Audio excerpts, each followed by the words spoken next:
Si Ashley Ortega ay nakatakdang sumali sa cast ng Sanggang Dikit FR na pinagbibidahan ni na Jenilyn Mercado at Dennis Trillo. Ayon sa ulat ni Aubrey Carampel sa 24 Oras noong Lunes, ang Sparkle Star at dating housemate ng Pinoy Big Brother Celebrity Collab Edition ay gaganap bilang isang kalahok sa patimpalak ng kagandahan. Kasama sa kanyang eksena sa serye ang paggawa ng catwalk sa isang swimsuit na kanyang inamin na nagpakabagabag sa kanya.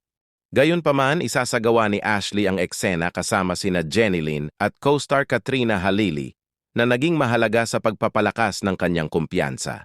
Si Ate Jenilyn, first time ko siya maka-work and I'm so happy na finally nakatrabaho ko rin siya.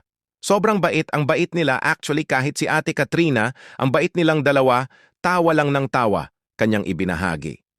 Si Ashley ay nakatakdang gumanap din sa darating na kapuso drama series na Apoy sa Dugo kasama sina Elle Villanueva, Derek Monasterio at Thea Tolentino. Ipinahayag ng aktres ang kanyang kasabikan para sa palabas na binanggit na ang kwento nito ay tumatalakay sa isang paksa na hindi madalas na pag-uusapan. I'm so excited for our show kasi it's a story na hindi pa masyadong natatackle lagi. So I'm happy na it's their point of view already.